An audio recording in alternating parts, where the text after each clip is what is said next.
chẳng bong ôn nó để từ ca lụa tia luồn anh và mạch phay bờ ròm hưởng mùi thôn phay bia rồi tê bà anh ấy bảo hai chuyện nè để phay ruồi bờ ròm nó lướt lên để nè rồi ha nè rosi vì sai ai cho nè trop tinh lúa nữa và chuyện xưa bong ôn đừng ở kia nhầm bát mùa miền sầm all chỉในยุครัฐบาลในกรมหุ่นบายันแอปជាplatform ចលនាទ្របដែលកំពុងតែមានការប្រើប្រាស់ទាំងក្នុងនិងក្រៅប្រទេសថ្ងៃនេះខ្ញុំបានអញ្ជើញបងវ៉ាវណ្ណាបងជាអគ្គនាយកនៃក្រុមហ៊ុន Property បាទហើយបងគាត់ជាជំនាញខាងផ្នែកអចលនទ្រព្យទៅលើខាងការកាត់ប្លង់ខាងច្បាប់អីផ្សេងៗនៅក្នុងវិស័យអចលនទ្រព្យបងវណ្ណាសូមបងណែនាំខ្លួនតិចមកបងបាទជំរាបសួរបងប្អូនទាំងអស់គ្នាខ្ញុំបាទឈ្មោះវ៉ាវណ្ណាជាសហស្ថាបនិករបស់ Property ហើយក៏ជាអគ្គនាយករបស់ខាង Property ឯកទេសនៅលើឯកសារពាក់ព័ន្ធជាមួយនឹងអចលនទ្រព្យនិងកិច្ចការសុយអដីក្នុងនោះយើងមានដូចជាផ្ទៃប្លង់កម្មសិទ្ធិមានដោះបន្ទុកដាក់បន្ទុកហើយមានបរងក្បាលដីបំបីក្បាលដីអីជាដើមនិយាយទៅឲ្យតែឯកសារពាក់ព័ន្ធជាមួយនឹងអចលនទ្រព្យអាចប្រឹក្សាយោបល់បានជាមួយនឹង Property ហើយថ្ងៃនេះផងដែរខ្ញុំសូមថ្លែងអំណរគុណជាច្រើនជាខ្លាំងបាទដែលបងបានអញ្ជើញមកដល់ក្រុមហ៊ុន Bayon App របស់ខ្ញុំបាទ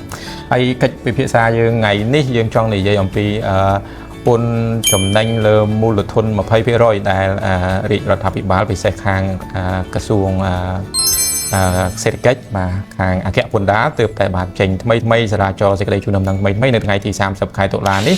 បាទហើយចង់សួរទៅបងវិញបងបានទទួលដំណឹងដែរទេបងបាទបងបានទទួលដំណឹងតើបងព្រោះតើតោះជាមួយនឹងសេចក្តីជូនដំណឹងនេះគឺទើបតែចេញនៅក្នុងថ្ងៃទី30 ខែតុលាឆ្នាំ 2025 ហ្នឹង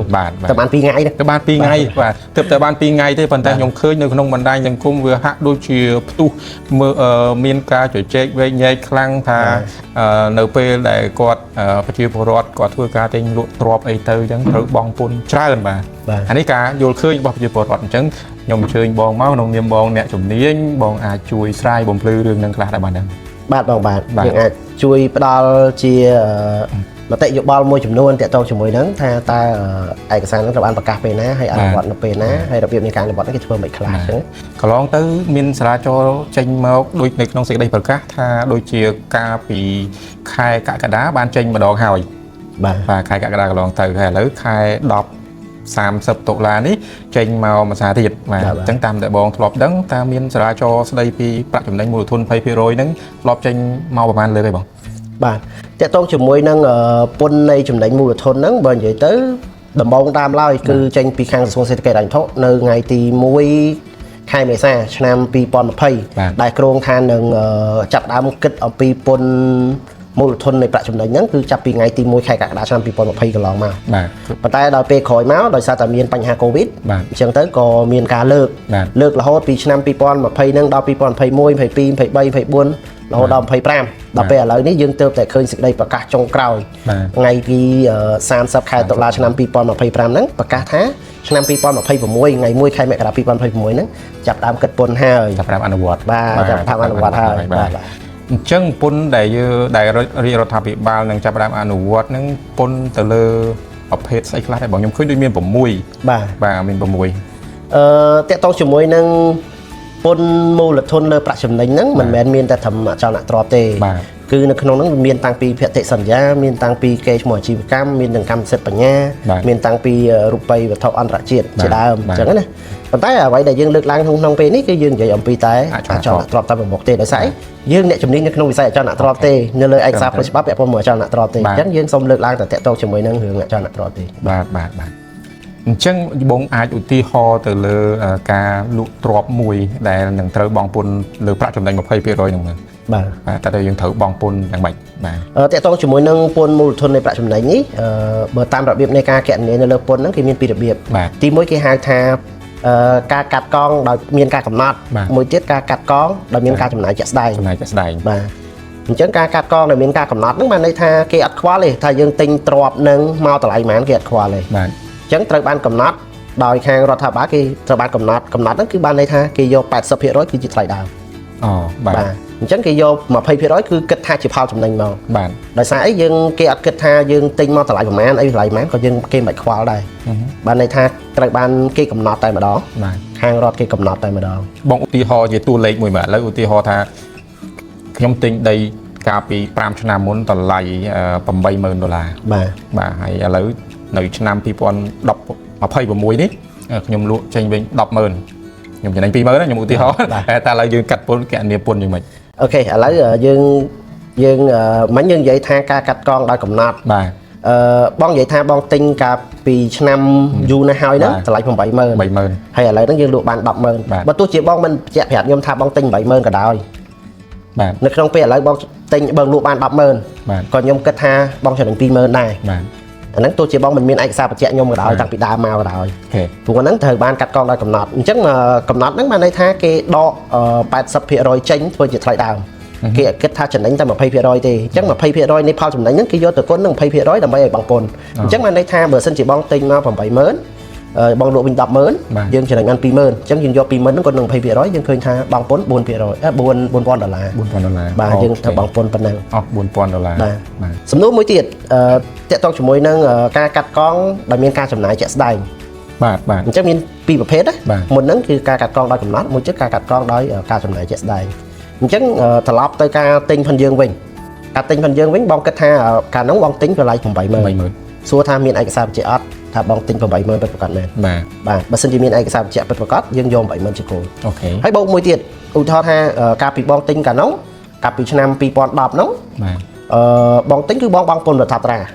បងជាអ្នកបងពន្ធអញ្ចឹងមានឯកសារបញ្ជាក់អត់ថាបងបានបងពន្ធបាទអញ្ចឹងថាអស់$3,000ទៀតចុះអូខេអញ្ចឹងបើបងមានឯកសារហ្នឹងបងយកមកគួបជាមួយហ្នឹងហើយមួយទៀតតាក់ទងជាមួយនឹងទីតាំងដែលបងទិញ property មួយហ្នឹងថាឧទាហរណ៍ថាជាផ្ទះចុះពេលដែលបងទិញហ្នឹងគឺបងបានជួសជុលឬក៏ដូចគាត់វាអស់$4,000ទៀតចុះអញ្ចឹងបងមានឯកសារបញ្ជាក់ថាបងពិតជាបានជួសជុលមែនអញ្ចឹងបើសិនជាអត់មានឯកសារអស់ហ្នឹងទេគឺមិនអាចយកមកកាត់កងបានទេអត់បានទេតើតាមានឯកសារបញ្ជាក់បាទថាអូខេបងពិតជាប្រចាំចំណាយនៅលើការគាត់ហ្នឹងមែនជួសជុលមែនអញ្ចឹងថាអស់$4,000ទៀតបាទហើយបន្តមកទៀតបងលក់ផ្ទះនឹងចេញបាទ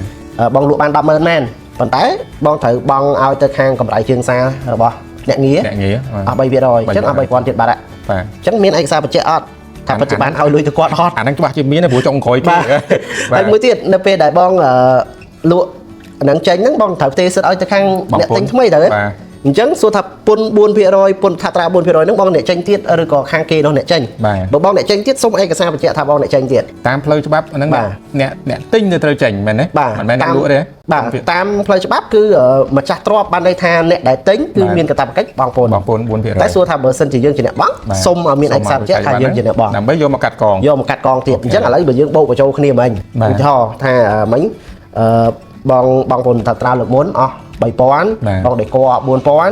ងឲ្យកម្រៃជើងសារអស់$3,000ហើយបងពន្ធអស់$3,000ទៀតអញ្ចឹងសរុបទៅអស់$13,000ទេអូខេអញ្ចឹង$13,000អញ្ចឹងយើងមានឯកសារបញ្ជាក់ថាកាលពីយើងទិញហ្នឹងវា$80,000បាទអញ្ចឹង$80,000បូកជាមួយនឹង$13,000ហ្នឹងទៀតទៅវាចូលបានប៉ុន្មានទេ$93,000ទេ$93,000លក់បាន$10,000អញ្ចឹងចំណេញប៉ុន្មានបាទចំណេញ$7,000អញ្ចឹងយើងយក$7,000ហ្នឹងទៅគុណ20%បាទអញ្ចឹងយើងឃើញថាយើងបង់ពន្ធត្រឹមតែ$1,400អូខេប្រៀបធៀបជាមួយនឹងកាត់កងដោយកំណត់គឺយើងចំណេញជាងអូខេដោយសារអីយើងមានឯកសារបញ្ជាក់ត្រឹមត្រូវតែបើសិនយើងអត់មានឯកសារបញ្ជាក់ទាំងអស់ហ្នឹងទេអញ្ចឹងរដ្ឋគេកំណត់ហើយកំណត់ថា80%គឺជាថ្លៃដើមផងយើងអូខេដូច្នេះបងប្អូនទាំងអស់គ្នាដែលត្រៀមចង់លក់ដីលក់ផ្ទះកុំភ្លេចទៅសើឬរមើលឯកសារដែលយើងចំណាយផ្សេងពាក់ព័ន្ធនឹងទ្រព្យរបស់យើងគេអាចជួយកាត់បន្ថយនៃការអត្រានៃការបង់ពន្ធបាទកាត់កងជាមួយនឹងការបង់ពន្ធបាទបន្តទៅទៀតនេះតើចង់សួរបងដែរថាតើនៅក្នុងសេចក្តីប្រកាសហ្នឹងមានករណីលើកលែងអីពីរដ្ឋាភិបាលទេបាទតកតងជាមួយនឹងពន្ធមូលធននៃប្រាក់ចំណេញហ្នឹងមានការលើកលែងមានអត់ទេមានការលើកលែងហ្នឹងគឺគេលើកលែងទៅដល់ភាសាបច្ចេកទេសគេហៅថានិវាសនដ្ឋានជាគោលដៅខ្ញុំធ្លាប់ឮតែនិវាសនជនឥឡូវមាននិវាសនដ្ឋានទៀតបាទនិវាសនដ្ឋានជាគោលដៅចាប់ពី5ឆ្នាំឡើងទៅអូខេបាទនឹងត្រូវបានលើកលែងពន្ធបានន័យថាអញ្ចឹងឧទាហរណ៍ថាយើងនៅក្នុងផ្ទះទីតាំងផងយើងហ្នឹងយើងស្នាក់នៅទីតាំងកន្លែងហ្នឹងចាប់ពី5ឆ្នាំឡើងទៅដែលមានបញ្ជាក់សភៅគេហៅថាសភៅស្នាក់នៅយើងមានសភៅស្នាក់នៅបញ្ជាក់ថាយើងនៅផ្ទះហ្នឹងចាប់ពី5ឆ្នាំឡើងទៅឧទាហរណ៍ថាឥឡូវហ្នឹងក្នុងពេលឆ្នាំ2026បាទឥឡូវ2026តែយើងនៅផ្ទះហ្នឹងចាប់ពីឆ្នាំ2020មកយើងមានសភៅស្នាក់នៅផងយើងចាប់ពីឆ្នាំ2020មកអញ្ចឹងមកដល់ឥឡូវវា5-6ឆ្នាំហើយអញ្ចឹងយើងលក់ផ្ទះហ្នឹងទៅឲ្យគេវិញយើងអត់ជាប់ពន្ធមូលធនហ្នឹងទេអត់ជាប់ពន្ធមូលធននេះប៉ុន្តែពន្ធផ្សេងៗទៅជាប់អូខេបាទពន្ធអចលនទ្រព្យឬក៏ពន្ធថាត្រាយើងនៅបង់ដដែល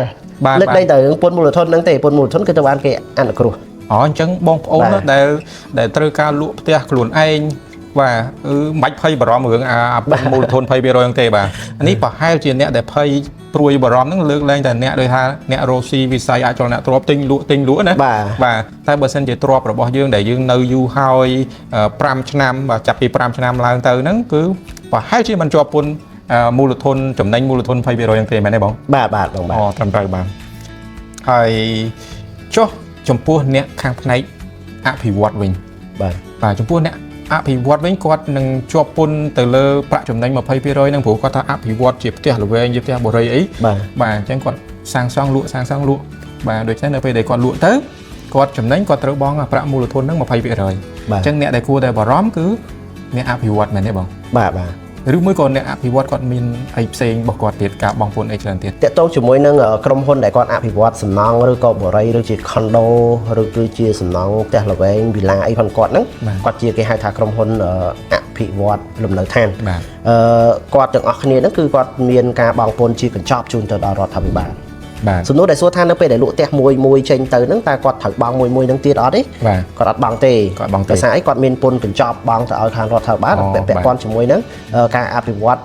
សំណង់នៅឋានគាត់ហើយនៅពេលដែលគាត់លក់ចេញគឺជាប់តែពន្ធ 4% ពន្ធថាត្រាទេហើយ4ថាត្រាហ្នឹងធៀបពិតជាក់ស្ដែងមិនមែនបរិយាជាអ្នកបង់ទៀតគឺអ្នកចាស់ផ្ទះអ្នកទិញគឺមានកាតព្វកិច្ចជាអ្នកបង់គាត់ធ្វើតែប្លង់បំបែកបាតដីឲ្យទេជិតពិតទៅជាក់ស្ដែងជាមួយនឹងពន្ធមូលធនហ្នឹងណាបើនិយាយជាក់ស្ដែងទៅអាចនិយាយថា 4% អ្នកទិញ 4% អ្នកលក់និយាយឲ្យស្រួលស្ដាប់ទៅគឺ 4% អ្នកលក់ 4% អ្នកទិញណាដែលត្រូវបង់ពន្ធជូនរដ្ឋកន្លងមកយើងឃើញថានៅពេលដែលយើងមានការផ្ទេរកម្មសិទ្ធិឬក៏ការទិញលក់អចលនទ្រព្យហ្នឹងឃើញថាជាប់ពន្ធថាត្រា 4% ប៉ុន្តែកាតព្វកិច្ចនៃការបង់ហ្នឹងគឺអ្នកទិញគាត់ជាប់កាតព្វកិច្ចបង់ 4% ហ្នឹងប៉ុន្តែនៅពេលដែលគេបង្កើតទៅជាពន្ធមូលធននេះកើតឡើងគឺធ្វើឲ្យយើងឃើញថាពន្ធមូលធនហ្នឹងបើបូកដកគុណចែកទៅក៏ 4% ដូចតែគ្នាហ្នឹងអញ្ចឹងបាទតែគាត់ថាអ្នកលក់គឺជាអ្នកដែលបង់អញ្ចឹងបើយើងកាត់សង្ខេបឲ្យខ្លីទៅយើងមើលទៅយើងឃើញថាអូ 4% អ្នកទិញ 4% អ្នកលក់បាទអូខេខ្ញុំបានយល់ជ្រួតជ្រាបហើយតើតើរឿង